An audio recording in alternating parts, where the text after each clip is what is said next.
Yo, when I started with the NPCs, I started with the NPC Ren. But jumping over to the NPC Live, there was a couple things that I didn't know that I had to learn, so it was a little bit of a learning curve. What that meant, diving in and learning a little bit more about the NPC Live so I could be efficient when producing beats.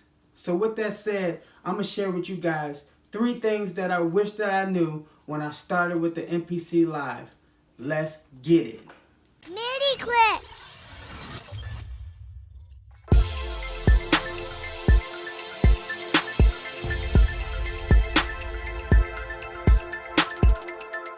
What's up?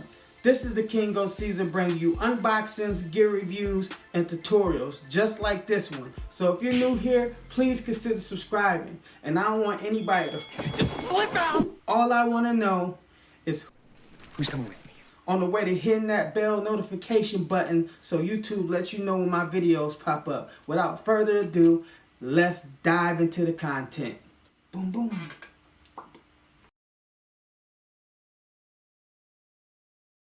Okay guys, we're back with the NPC Live, and the first tip that I want to share with you guys is that the shift button is very useful. So if you don't know how to use the shift button, you need to learn how to use the shift button pronto, because there's so many things you can do with the shift button. I know people are going to laugh at me or whatnot, but this is something that I just learned probably like a month and a half ago. I did not know how to create programs in the NPC Live. I knew how to do it in the NPC Renaissance, but I did not know how to do it in the NPC Live. And I just never went on YouTube to try to figure it out or not. I don't know. I guess maybe I wanted to try to figure it out myself. Well, you see how that worked out for me. Almost a year. And I just figured out how to create programs. So that's the first shift function that I'm going to show you guys. Actually, I lied. First thing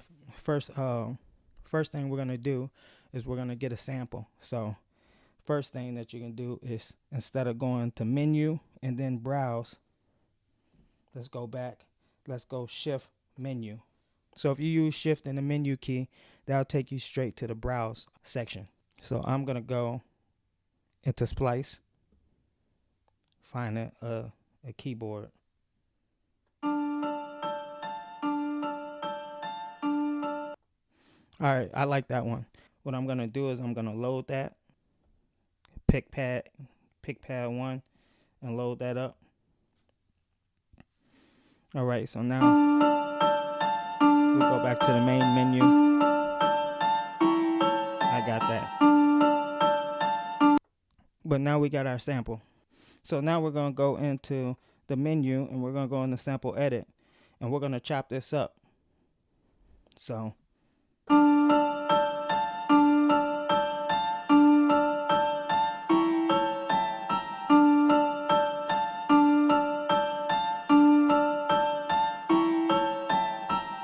this is how you create a program. This is what I didn't know. So shift, you see all this down here. You got zoom, you got chop program, zoom, play cue, and then slice. But if you hit the shift button, then you get a whole different other page. So you got one shot, zero snap, process, convert, clear all, and slice. We're going to use the convert. So it's going to be right there. And it says new program using slices, non-destructive slice. Do we want to do it? Yes, we do. So we're going to hit do it. And people, let me go back to the main. And that's how you create your program. Now you go down here to your track 1. Go down here. Now you got your program set up.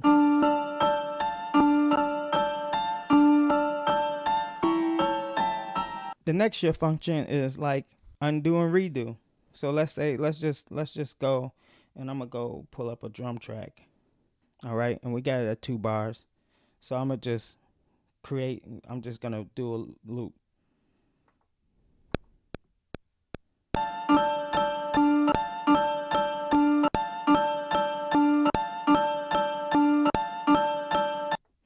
Now let's say I don't like that. So what you would typically do is you would hit undo, and it would do it. It would undo it. So now I played it, I push play, and you hear nothing's playing. Well, what if I figure out that I do like it? Well, that's where shift comes in, into effect again. So I'm going to hit shift. I'm going to stop it. I'm going to hit shift, redo. And now here you go. That's something simple, but I know some people don't know how to do that. So that's why I put it in there, because I mean, it's good to know how to redo stuff like it is to undo, because sometimes you might have something hotter. Sometimes you might just want to take out like one little part of the thing that you just created, but now you just erase the whole thing. So I mean, it's good to know how to redo. So we're going to create a beat right now. So let's get a beat started.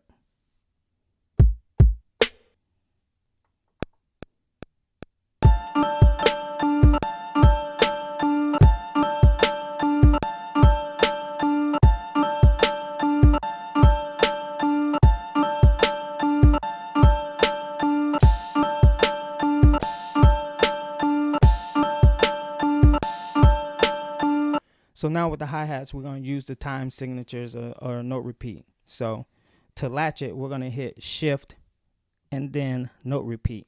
And that's another shift function or another shift function. So let's do these hi-hats.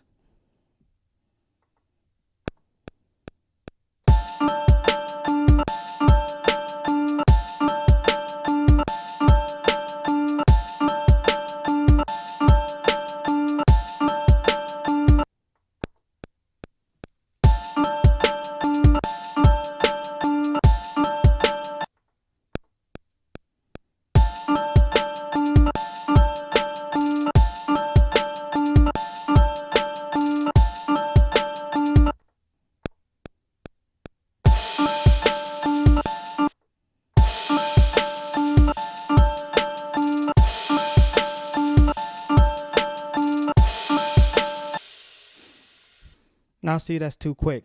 So then the next function that I'm going to show you is copy and paste. So now I got this at 2 bars. Now I probably want to make this like a 4 bar or an 8 bar loop so that I can put more in it. With 2 bars, I don't have enough space, and it's going to be pretty basic. So what I'm going to do is I'm going to copy what I just created, and I'm going to make it into an 8 bar loop. So what you're going to do is you're going to go into your grid.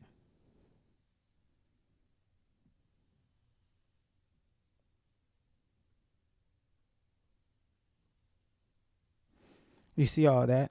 You're going to hit your selector tool.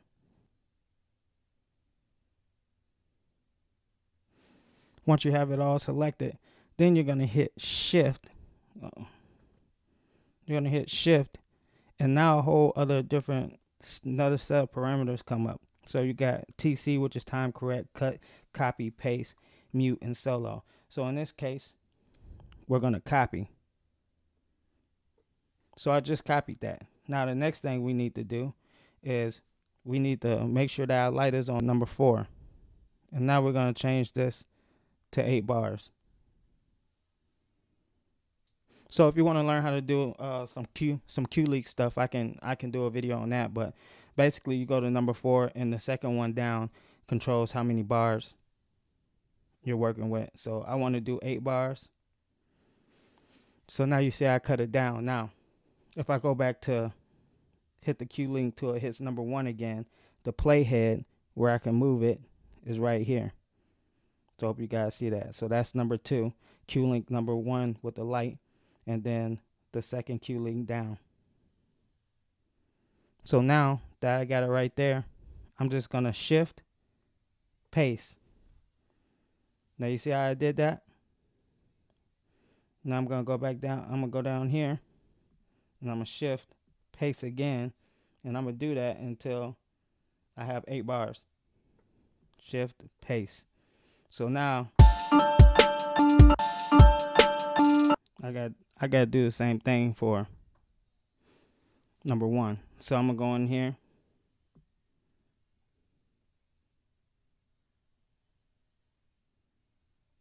highlight everything, shift, copy,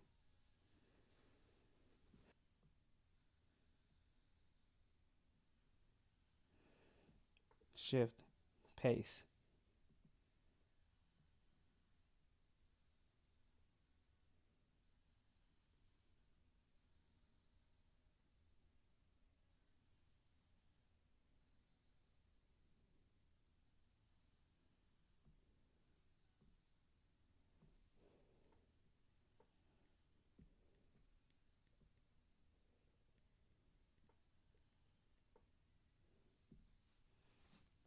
Okay, so now the beat should be synced up.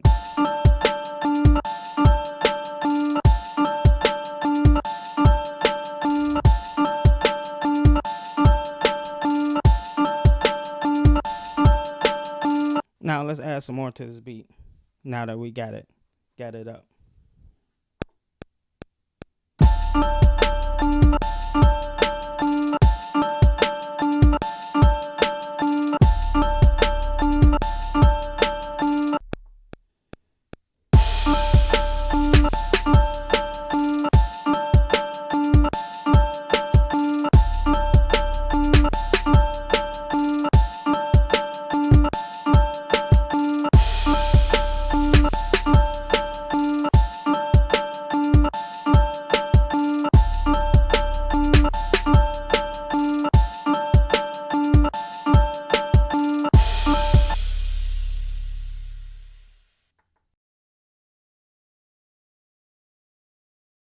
My number 2 tip is how to find expansions. Now, finding expansions in MPC Live and standalone mode isn't that bad, but finding it in controller mode is a little bit of a hassle. So, how you find it in standalone mode? Just to go over this, all you have to do is go to Shift Browse, and then I just cut it back just to show you guys. But you got 3 tabs at the top. You got Places, Contents, and Expansions. You want to click on the third one, the expansions. And all your expansions should show up in there. So now, also, if you go to your places and you go to wherever you installed your expansions at on your internal drive or your external drive, whichever one you got, if you go in here,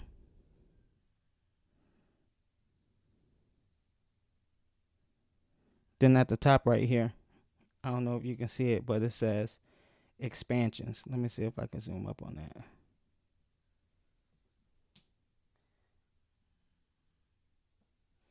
Yeah, right there it says expansions. So there you go. Now we're going to go over to controller mode. Okay, so finding your expansions and the MPC software controller mode is simple too, but it just seems a little bit more difficult because they're in like little tabs right down here at the bottom. So right now we're in the media browser. So basically your sample browser right here. Right next to that, if you hold your arrow over, it'll say expansion browser. So what you're going to do is you're going to click on that, and then all the expansions you have will pop up. Shout out to Lifted Noise 1K Club expansion pack I got. So that's how you find expansions in there. And sometimes even if you're in here, so like for instance, so if you have both of these clicked, if both of these are clicked down here, sometimes it won't show up because you have the drop down arrow. So like you gotta go up here and you gotta hit this arrow to get rid of the filters. But then once you hit this one, then your expansions will pop up. All right. So if you see something that's up there at the top and it says expansions and the arrow looks like that, you just gotta go up there and click it and go right there, and you'll be able to go into your expansions and then see what's in that expansion. So that's how you find expansions in controller mode when you're in the MPC Live. The third thing that tripped me out was navigating the browse tab. Now, as simple as that sounds, I had trouble with this, so I'm pretty sure other people had trouble with this too, because I'm pretty tech savvy. So, I mean, for instance, I'll show you.